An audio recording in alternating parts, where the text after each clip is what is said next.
Hello, everyone, and welcome to our webinar. My name is Valentin Radu. I'm the CEO of Conversion Rate Optimization.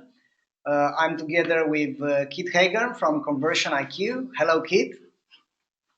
Hello, how are you today?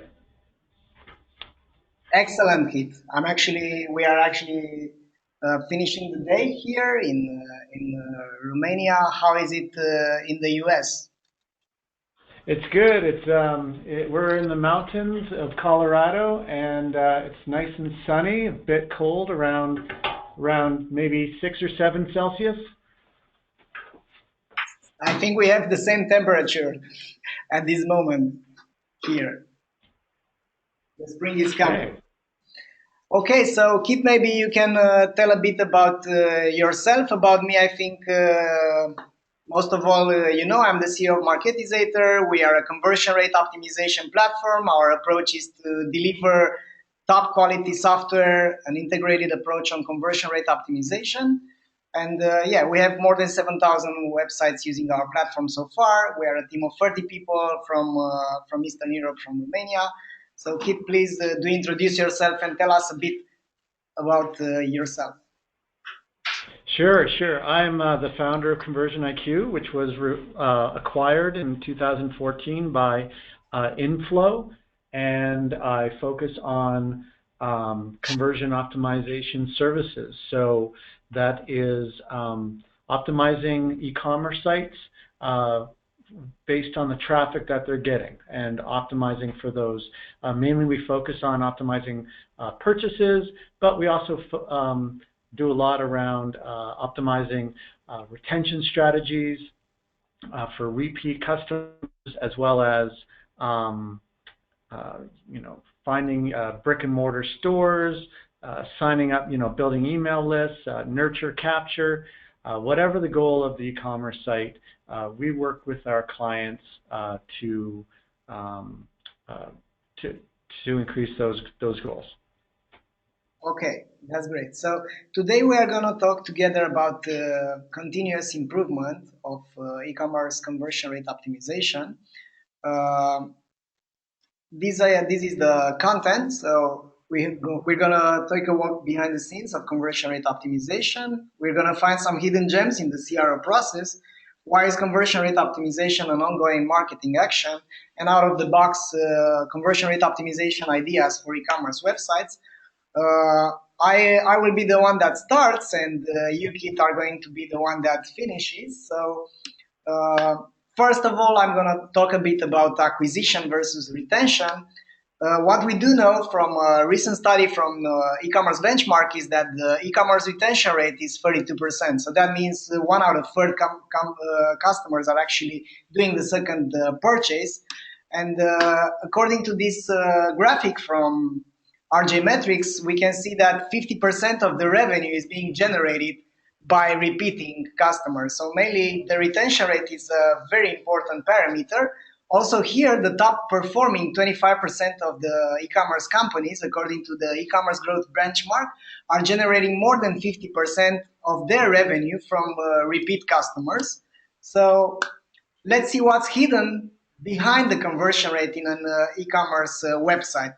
So if we analyze the conversion rate, we can see that for new visitor, the conversion rate actually means the customer acquisition rate.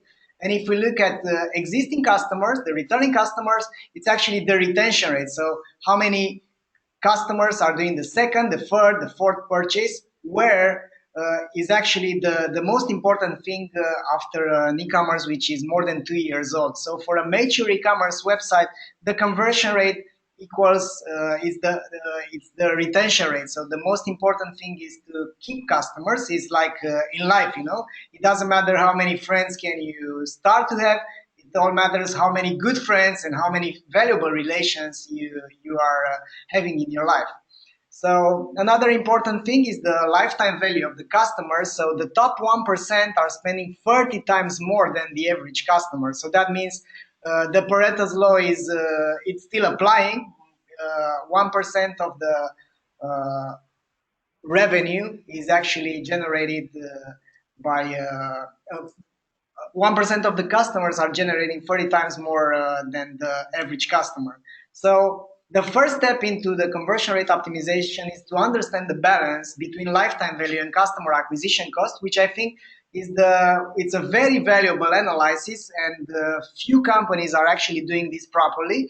There are some benchmarks which are analyzing the lifetime value and the balance between the lifetime value and the customer acquisition cost. So if the lifetime value is 3 times more than the customer acquisition cost, that means that business is prudent and profitable, but not accelerated. So mainly they have still room to grow, but they are rather prudent. If the lifetime value is 2 times more than customer acquisition cost, that means a fast growing business and a solid one as well.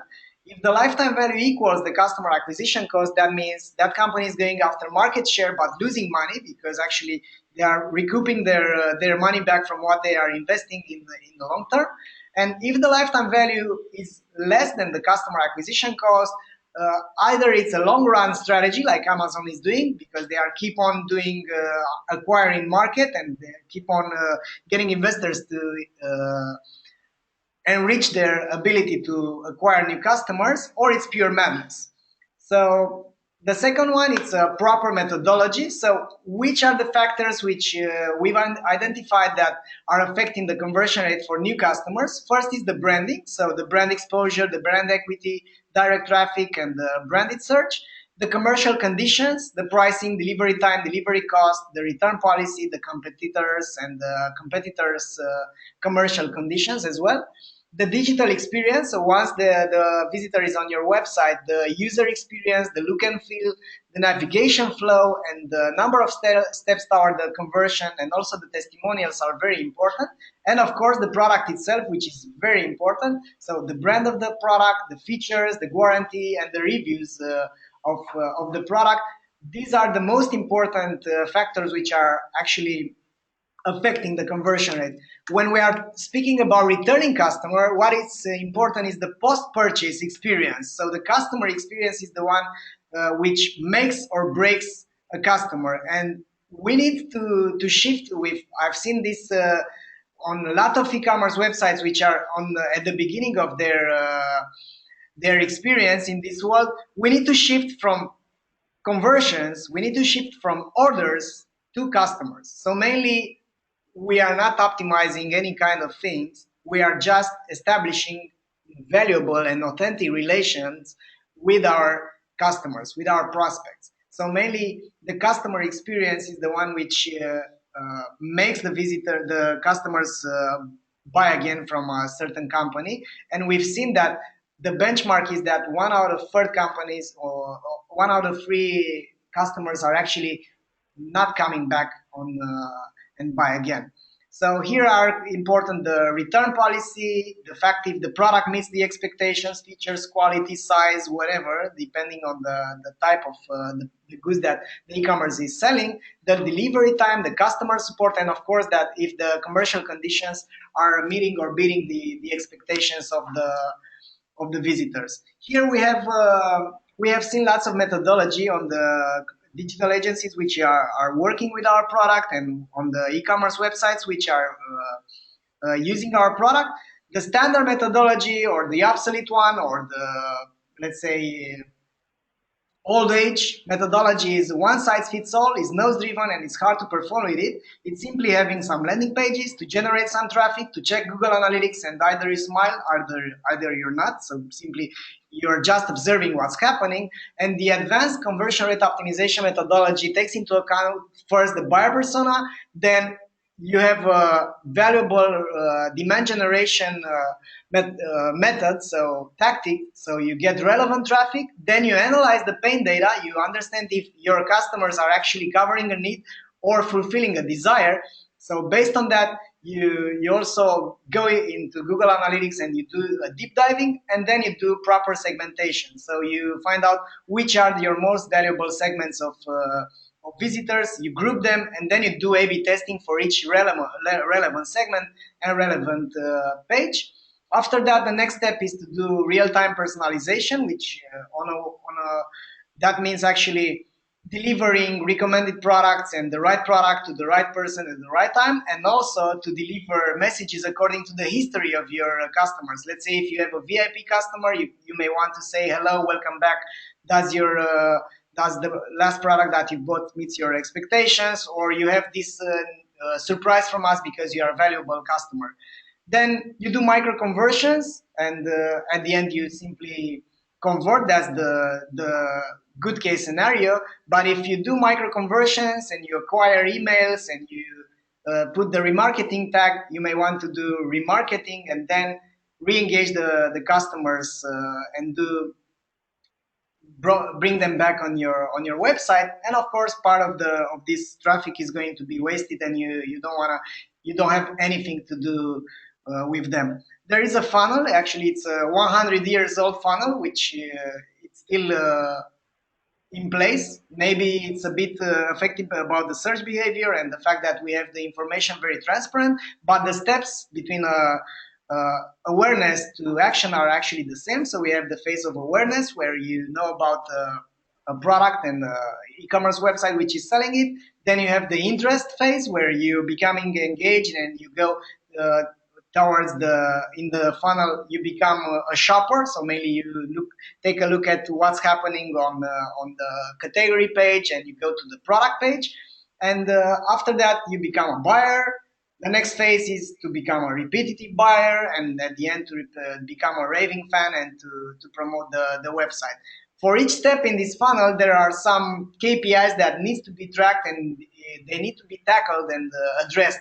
So the first phase is the click-through rate to the search category product, which are the free routes that a visitor has in order to reach to a product. Then you have the subscription rate, so how many visitors are you transforming into newsletter subscribers. You have the add to cart rate, which means how many visitors which are on a product page are adding something to the basket. Then you have the abandonment rate. You have for repetitive buyers, you have the repeat purchase rate, you have the days between transactions, and you have also the lifetime value. And in order to see the future growth of your company, you need to measure the net promoter score, which is actually a metric which is showing you how many promoters or raving fans which are sharing information about your company and promoting you do you have. So mainly here are the micro conversions. So first you have traffic, then you go to category or search, you use the filters, you go to the product page, you reach the cart page, and at the end you actually convert. We have two case studies over here about what actually some customers from our platform made. So we have here an example with an on-exit intent overlayer, which was made by Samsung in Poland. They've made a choice reduction re-engagement. So the micro conversion was the product view rate. So they wanted to showcase the Galaxy X6. Actually, right now they are working for Galaxy X7. So this is from last year. The result was that by simply pushing this product at the end of the visit, they've managed to go uh, to reach 26% additional revenue. So mainly, what we have to understand from here is that we need to take action. We don't need to just take a look at the data and starting to be depressed when we look in Google Analytics. And we have this opportunity to re-engage visitors and to make them aware about the options that they have. And by reducing their choices, we can address their needs and we can fulfill their desires. So giving back to you, Kit, I'm going to push a little, press a little, some buttons over here. Please pardon me a second so that I can make you a presenter right now. Okay.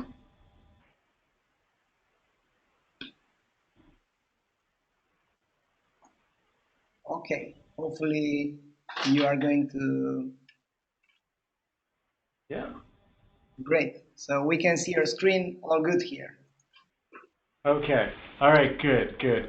And so I want to let everybody know what it's like to run a continuous improvement program properly for themselves. So assuming that people are in e-commerce, they're having they're in control of how they optimize their site. One of the things that we're trying to do is education around how to properly optimize your site. My background, as I worked in a lot of large companies, in the U.S. and Europe, and I basically took the methodologies that I was using at these larger companies, and I streamlined them into something that could be created into a program for the consultancy that I founded. So, so I'm just going to show a few slides just to kind of validate myself and let everybody know where I'm coming from. This is by no means any sort of sales pitch. My understanding is that most everybody on the call is from Europe, and we know that we're not the most appealing due to the time zone, so please don't take any of this as a pitch. But to explain to kind of where we're coming from, we optimize about 31 e-commerce sites, and we're really working with 3 efforts at a time, which means at any time we might be running 2 tests and then doing some analysis, maybe running 1 test and making a recommendation or running a survey. So we're always basically working on 3 efforts at one time, and we find that to be kind of the Goldilocks zone. If you're really working on more than 3 things on your website at any one time outside of a redesign, you might find it overwhelming. So we find that to be the Goldilocks zone, so to speak. We meet twice a month, so we're really embedded with our clients. And our clients, have a developer available to us to implement our winners from testing, you might say, 5 to 15 hours. And we're on a month-to-month contract. And our clients, we've got 3. Our average client retention time is about 3 years. So we're very accountable. We're really just embedded into the company. You might say we're just outsourced. So things that we do analytics, we do qualitative analysis. That's things like, interviewing customer service and sales teams, going out and actually talking to customers. We were doing some secret shopping last week at a retail location, pretending to be customers, that sort of thing. So we're specialists in UX, copywriting, merchandising, marketing. And we also run tests.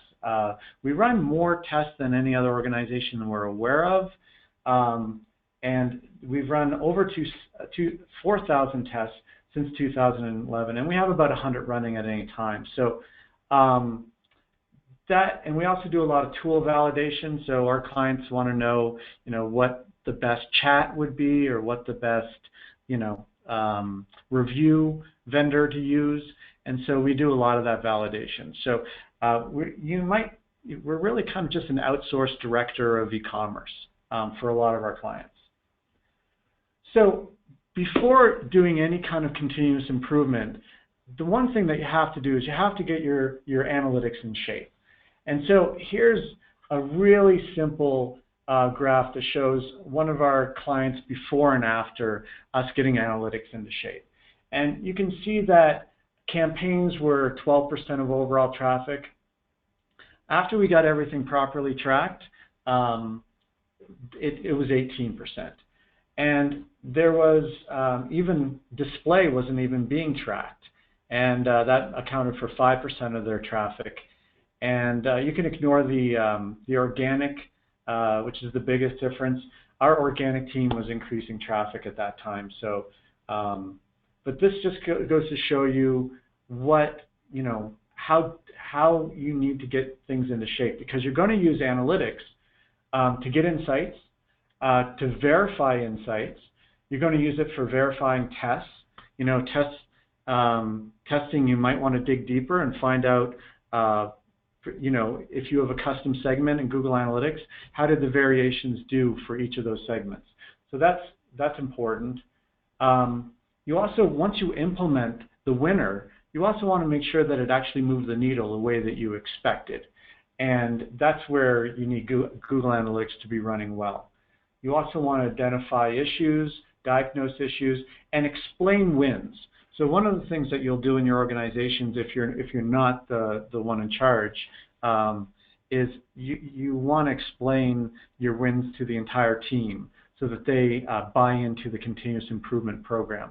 Otherwise, you'll be stuck in you might be stuck in a redesign cycle. Every 1.5, 2 years, you do nothing to your site, and it forces you into a redesign because the echoes and complaints get so loud. Which continuous improvement will save you from having to do such frequent redesigns, and really allow you to make more money along the way. And everything Valentin mentioned earlier about retention and lifetime value, those are things that you just don't have a hope of measuring if you don't have your analytics in order. So with a continuous improvement program, the first place you need to start with is insights. And insights really need to drive your program. If you are not compelled to test, you shouldn't test. You should spend that time that you would be testing on getting insights and finding something that does compel you. You should be having aha moments, epiphanies, and really letting your insights drive the testing program. If you have something that compels you, it's going to be powerful enough to convince everybody on your team, all the stakeholders, the CEO on down, that this optimization needs to be addressed. So the question that we often get is, where do you get your insights from? And our attitude is we want to get close to the customer. We don't care how we do it. So that's why we'll go and visit retail stores. We will ride and spend 75 hours in a ride-sharing company, just being driven around. We'll do anything to get close to the customer. And the one resource I often think back to is a survey that was done by eConsultancy. They asked 1,100 web managers what tactics they find valuable. And you can see what's high value is at the top, and what is highly used is to the right. And this is really what we do in a nutshell. We do A/B testing, as I mentioned, and multivariate testing. We do a lot of customer journey analysis. We do a lot of user testing, and we do a lot of segmentation. Now, we also do cart abandonment analysis, which you have to be careful with. You don't want to get too heavy in that until you understand your overall site. Sometimes the cart will look better than it really is, and sometimes it'll look worse than it really is. And that's really just because you're weeding out people before they even get to the cart. Or the cart is the straw that broke the camel's back. Either way, just be careful with that one. And we also do a lot of online surveys, but the one area that we don't do much of is expert usability reviews. We are experts. We look at sites all the time.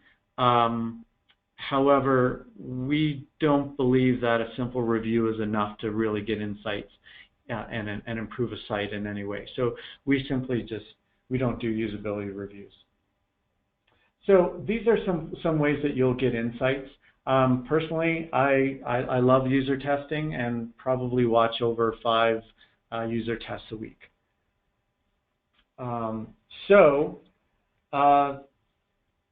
Here is one of our clients. I wanted to kind of walk you through a continuous improvement program in using a real case rather than just in theory. So one of our clients is a big box retailer. They're kind of like a Home Depot meets Lowe's. And Valentin, you might be able to better express what a big box is in Europe, but a hypermarché company might be along the lines of. Yeah, maybe Zalando. It's a good example, or ASOS.com from London. I think these are some companies. Okay. Comparable. Okay. Good.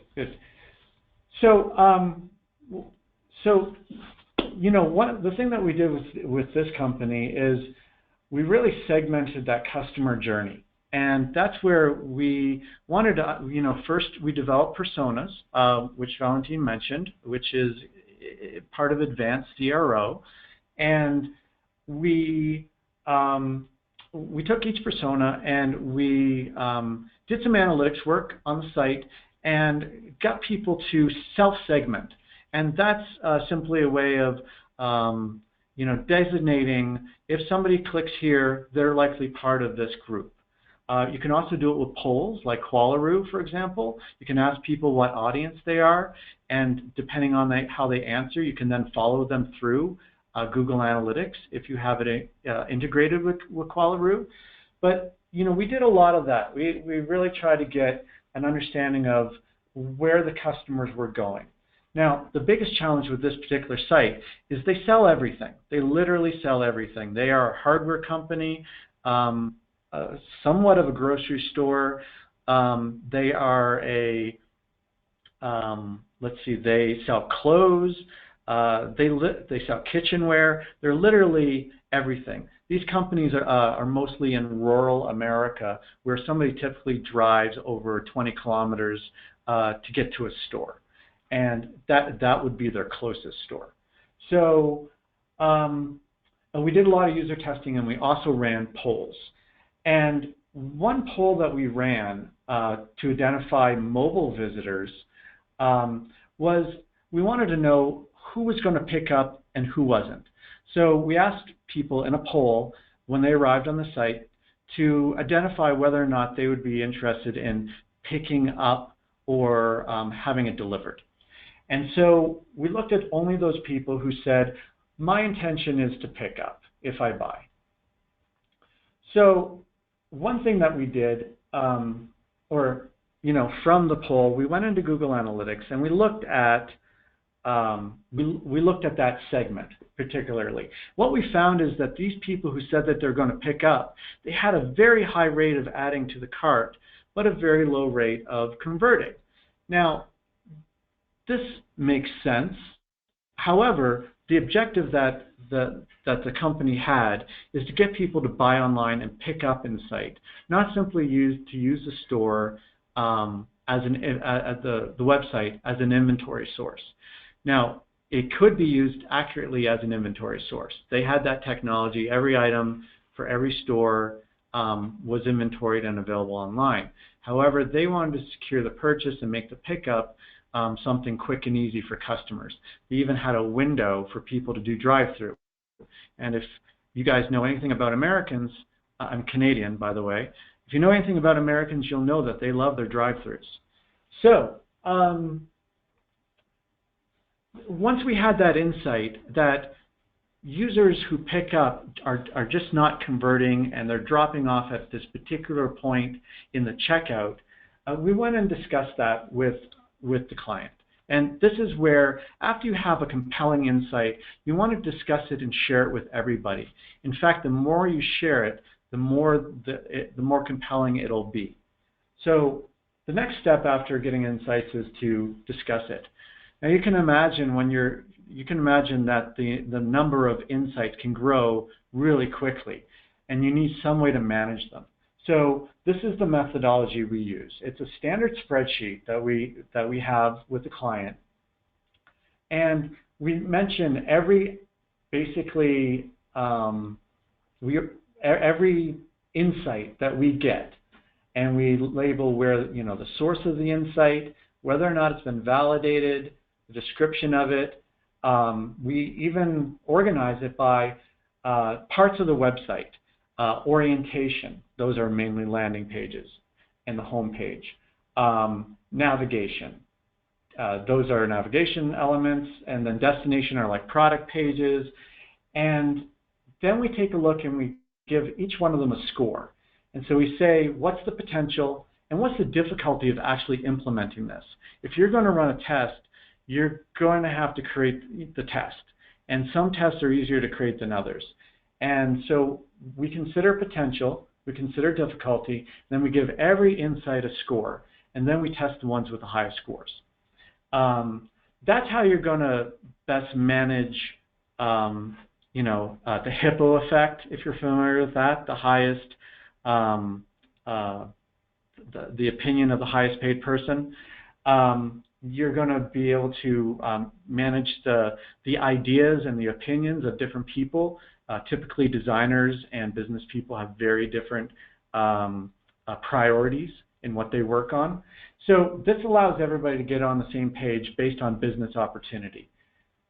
And again, it comes down to sharing those insights and discussing them. Now, validating an insight is very important to us. There's so many insights. However, we need to be able to put an opportunity, a score to them. And so one thing that we found is we really want to get close to the customer and we want to validate those insights. For us, the CEO or marketing manager isn't really the best person. They're not close enough to the user unless they're an exceptional person in that role. Really, we look to the sales team, the customer service teams. We look to online surveys sometimes to validate, but you want to be able to validate and identify those opportunities. So I highly recommend getting as close to the customer as possible. The next thing that we do after you discuss this, you really have to define what the optimization is going to be. And that's where you need to create and deliver an optimization. For this example, this is treatment that we tried. We tried adding to the gallery pages, letting people know that you can not only pick up, but you can actually pick up by this time. And in the end, the winner was just telling people that this item is available to be reserved for pickup. Once we put the reserve wording in, people understood that they needed to take an action. They just couldn't leave it in the cart and then go to the store. They needed to actually reserve it. And that was a really big insight that we got from customer service teams that said people often call to ask if it's still going to be available tomorrow, etc. So we leveraged that wanting to reserve an item for later, and we use that in the pickup language. So, and we also put on the store, the end up result was reserved for later, and this had an excellent increase. I'll say it's double digits. I don't want to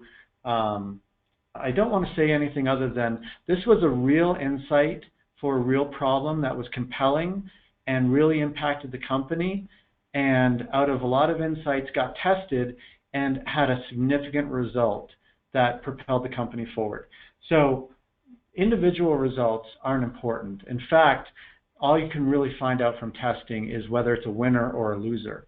So I don't want to say exactly any percentages other than it was a winner and it came from a significant insight directly from the customers.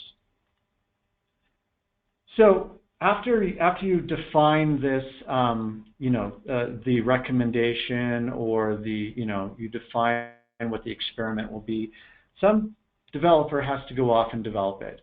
We do everything. We write all our own code. We have test developers who do nothing but test development with code. So this is our methodology.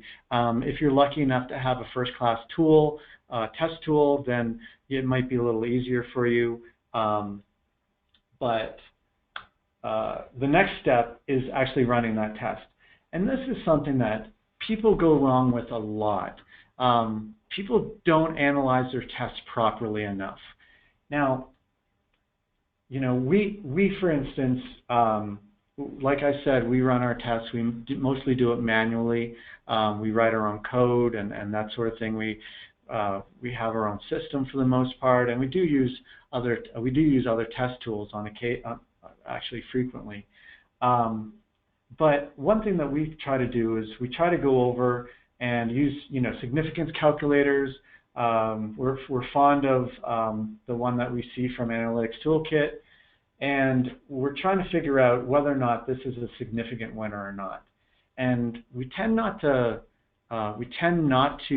end tests too early, and There's a few reasons for that. So after you have a test result, you're going to implement the winner, and you're going to have to report out on it. And let me see. I see my slides are a little bit out of order, but I'm going to hit this one first. You'll want to make sure that you report out on a test properly. The first thing that you want to make sure is, and I'll cover this in a future slide, is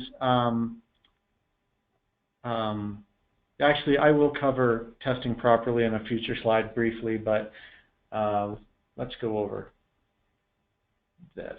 Okay. All right. So continuous improvement means implementation. So after your test is run successfully and you have that winner, you will have to implement it. Now, Agile is not so agile. A lot of our clients, maybe 20 of them, work in Agile methodology, and you know, you really have to get wins into production.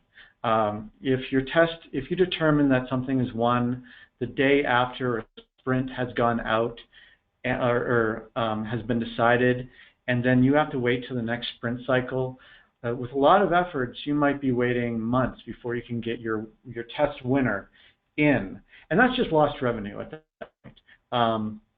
So you want to make sure that you have your IT resources are truly agile enough to get something into production that's a proven winner.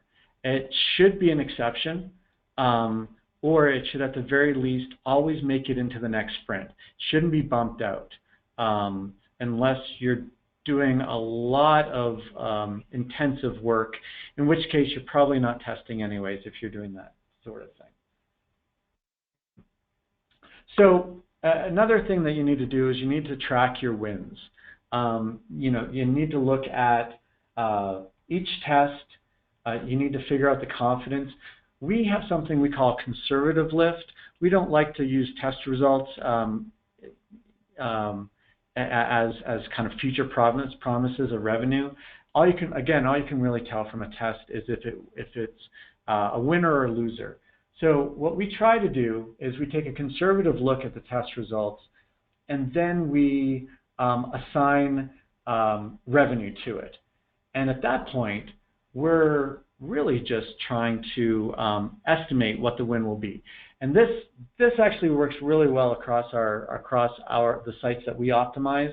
We're able to pretty accurately predict the upward curve of an e-commerce site by tracking the wins of each test conservatively and assigning a revenue to it. It tracks pretty well. And again, a lot of our clients have been with us since the beginning of the company, 6 years now. We have 3 out of our first 5 clients, but the average is about 3 years. So we're really, we are seeing a lot of good tracking. And that's what you need to make sure that you do. If you have a 50% win, you can't go out and tell everybody that 50% is going to be what everybody sees. Take a conservative look at that and try to track it conservatively.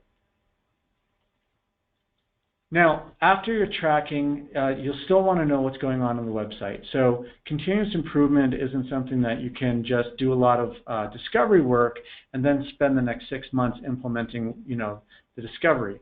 It's really ongoing, and there's a lot of changes. You'll see here, for instance, the increase on this particular site was mobile. It went up. You can see that tablet has gone down, which is a trend that we see across all our e-commerce sites, and desktop has shrunk due to loss to mobile.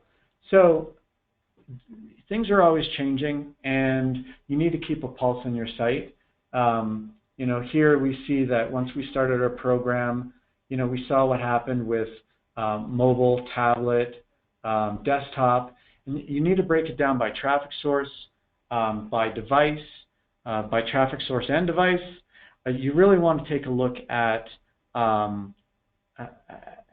at your website at least monthly to understand your multiple conversion rates for each of your goals, how they're performing by channel, by traffic source, how they're performing by device type, and you should really build out a dashboard in order to see this.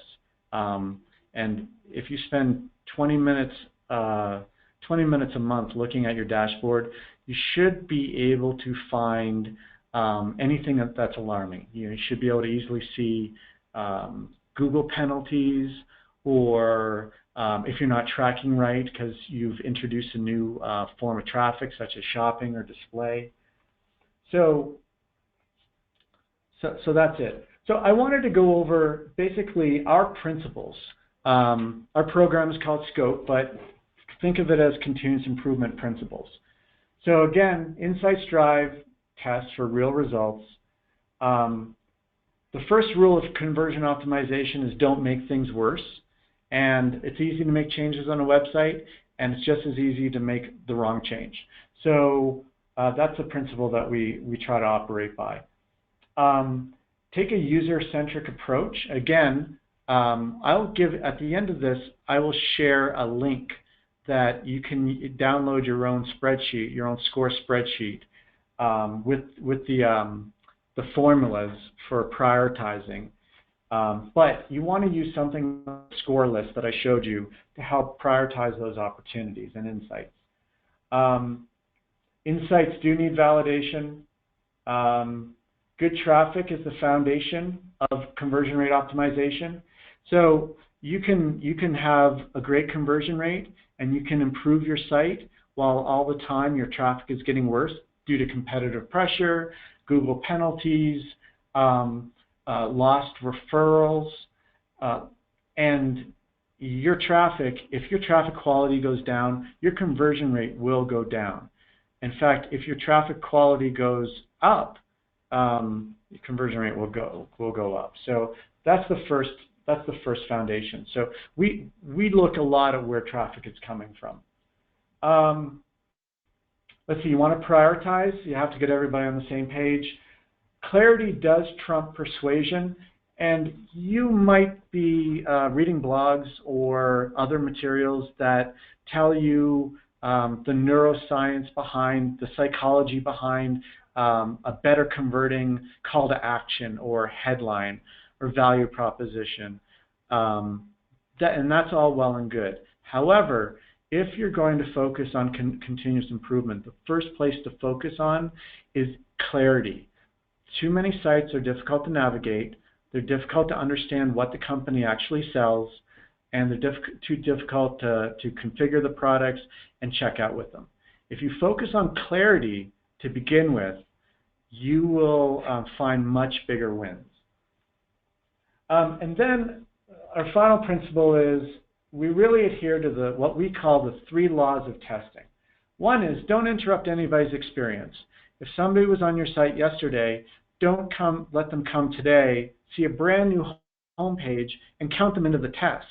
That's a mixed experience. Somebody who sees a new homepage will not know where to go if they've been to the site before. So don't include returning visitors into your test. It's very simple. The next is test against the buying cycle. If you know that it takes roughly 3 days for somebody to make a purchase, and that means any more than 10% of your customers take more than 3 days. If you've got a 3-day buying cycle, do not run a test for 2 days and call a winner. The best thing to do would be run a test for 2 weeks and take a look at the last week's data and then determining a winner from there. That way you've ensured that everybody who might be coming into the test from before has exited. The next thing is counting every conversion. You want to make sure they count every conversion. Just if you stop the test on a Friday and there's a lot of people who buy from you on the weekend, you're not going to be including those people who visited your site Wednesday, Thursday, Friday and intended on buying when they had more time on the weekend. They don't get counted. So you have to allow those people to be counted. And if you don't, then you never know what those last group of people in the test would have done. So we call it a window methodology of testing, but these three laws allow us to guide our testing to make them more accurate. So I wanted to share with you briefly a case study with a company called graduationsource.com. They tripled their conversion rate with continuous improvement and growth hacking. So a growth hacker basically is a champion at the company who is geared towards making positive change at that company. And anybody can be a growth hacker. It's not meant to be a trendy term. It's simply meant to say there's somebody at the company with a fire under their belly trying to use tools and customer data to make things better. So with them, the challenge was, we've worked with them for 4 years now. They're a very seasonal business, and each season they go through a redesign. Now, the redesign is mainly due to competitive pressures. They have competitors who basically duplicate their site every year, and in order to stay ahead of the competition, they do a complete redesign every year with the improvements and insights that we make. So this is a continuous improvement cycle that's actually very annual, and it has its own cycle. And your e-commerce shops will have their own cycles as well. You should start optimizing for the holiday season in January, February, from when the learnings are fresh in your mind, when you can get the analysis done, when it's a bit more quiet, and you should start implementing those changes in June, preparing, thinking about the holiday season in August is just too late for most companies to make any significant changes based on insights. So with them, this is the traffic. This is the transactions that we're seeing, and you can see, this is their lift. Now, this is really where the effort. I call this kind of an effort chart. The efforts really went into getting insights and analyzing the results. From there, we had a whole year of testing. Now, luckily, the Southern Hemisphere does have a inverse buying cycle. So we're able to test with Australia and other countries, and before the season really hits. And so through incremental change, analysis, testing, we're able to work with the developers. Well, we work with the growth hacker. The growth hacker works with the developers, the designers, marketing, and customer service. And through that, it really creates a great blueprint. And this is what you should be doing. Everybody should be involved. Everybody should be on the same page. And again, if you don't have anything compelling, you shouldn't test. You should save your energy, and you should spend your time trying to get real insights, that tell you where the obstacles are on your website and what your customers really want, and never, ever follow the competition without validating that they're doing the right things. So the progress with them, this is a typical season. This is how much we normally are able to get done in one particular season. And you can see that this is the progress sheet, and this particular season saw a 75% lift from 12 tests. And again, it's conservatively done, but that's what you're trying to do with continuous improvement. So I wanted to take the final minutes here that I have, and I wanted to go over things that we know will work. Like I said, we run over 4,000 tests. We run so many because we are embedded in our customers' workflow, and we literally are running 2 to 3 tests for every client at any time. And we see a lot of things that work. So here, I'm going to run through these, and hopefully there's enough time for Q&A at the end. So orientation. phone number should be on your site. It's a trust factor. Don't worry about getting calls. They hardly increase. If they do, you've got problems because your users can't find something on the site and you need to answer questions there. So take the phone calls. They'll reduce if you take action from the insights that you gain. Next is tagline. So tagline is really important. People, when they arrive at your site, they want to know who you are and what you do. You can answer that in the tagline so that your main value proposition and call to actions can be more focused on benefits, not having to explain what you do. That should be in the tagline. 90% of your users will read that tagline. It's the most read text on your site every time, guaranteed. ClickTail heat maps will show you that if you're lucky enough to be able to afford such a tool. The next is simple value proposition and clear call to action. I think that's a given, but it is worth testing. That's one area where you can really come out with a good ABN test and spend time testing your value proposition and call to action. Navigation. Faceted navigation for e-commerce has been a real winner over the last few years. We've seen it come in. You want to introduce it early in the experience, and you want to allow people to select multiple facets at the same time. Don't let them choose just brown products. Let them choose red, brown, and blue products. The next is lazy scroll. Generally, you don't want people to paginate on your gallery pages or your product listing pages. If they have to go to page 2, you've just lost sales, guaranteed. You've lost between 7 and 12% of sales based on every test that we've done implementing lazy scroll on it, and it's been over a dozen tests now. Destination. You want to do chat. You want to have proactive chat, and if you have static chat, you want to put a photo. I don't care if you put a photo on top of the little pop-up, that's going to work. The next is destination pages, so product viewing. The more you can do to let the user see the product, the better. You want more photos, you want 360, you want video, you want user-produced video if that's appropriate to your demographic.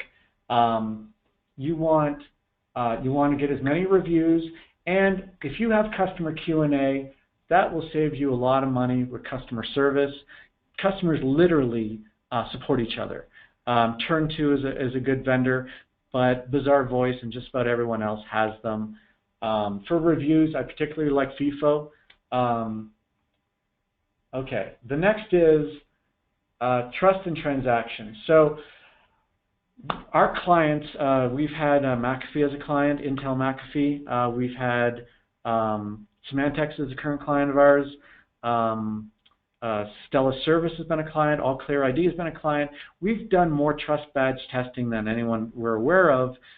Literally hundreds of tests on trust seals, and the ones that make a difference are here. The ones that don't are crossed out. So if you are looking at something, if you can only afford one thing, I would say you have to get the Norton seal.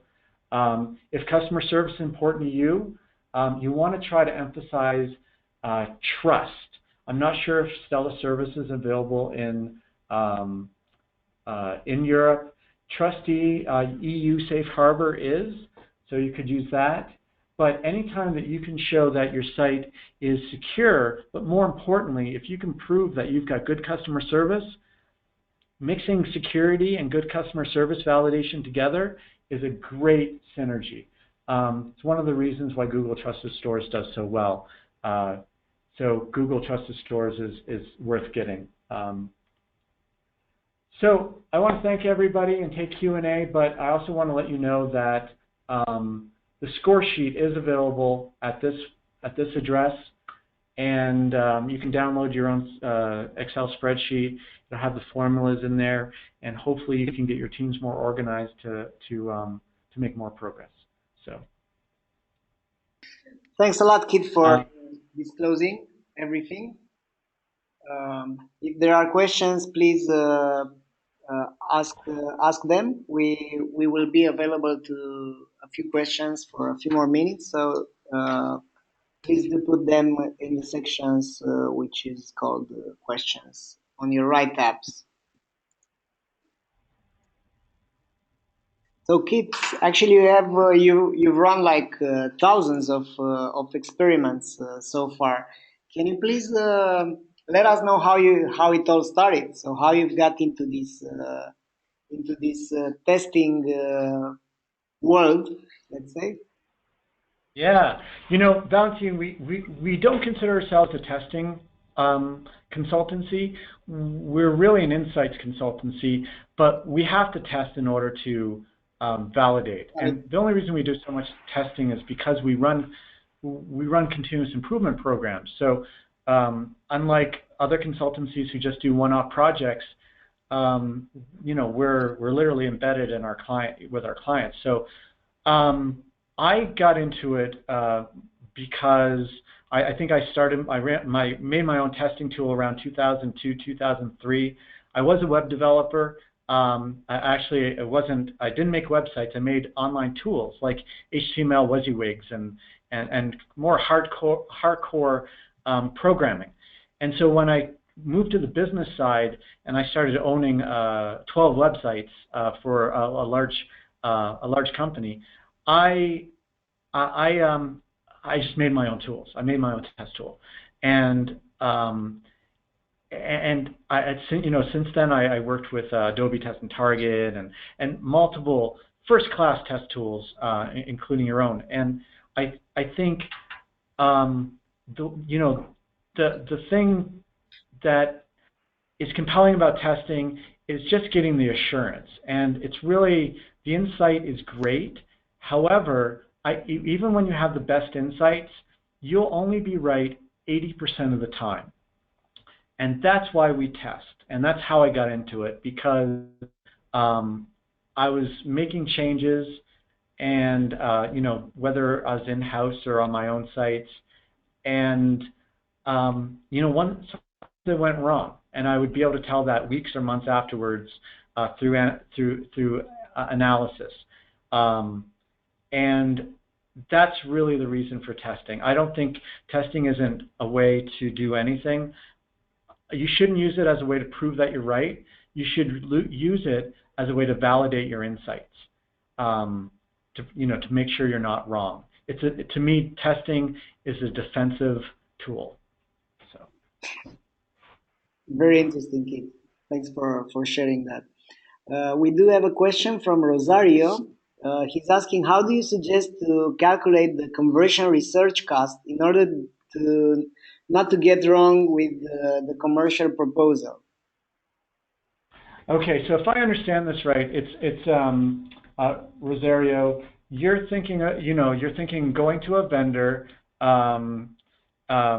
similar to ours, and saying, okay, let's do some conversion optimization improvements, but you want to make sure your ROI is there. So what I would say is, you ask the vendor how much of an increase they think they can get on your site in terms of overall qualified conversion rate.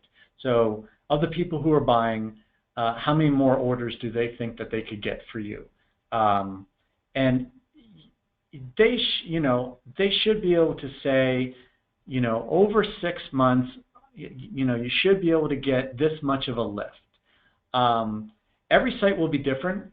Some sites are more mature, some others. If you have somebody take a good look at your site, they should be able to come up with a sense of what kind of impact they can have. And they should be able to take a conservative estimate and share that with you. So let's say the conservative estimate is 20% conversion rate improvement over 6 months. If that's going to mean positive ROI based on what they're charging you, that's what I would use. That's how I would go about it.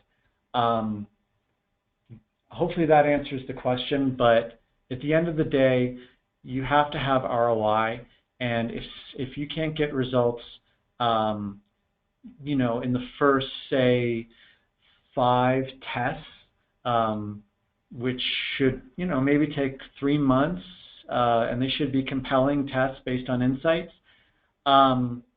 You should, it's possible you won't get the ROI because your e-commerce site just doesn't do enough business.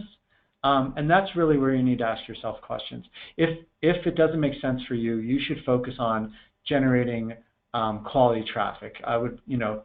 We do a lot of optimization of content, both calls to action from good content, but we're also a content marketing company.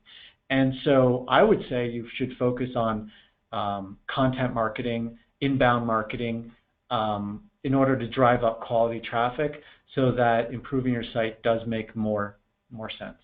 So.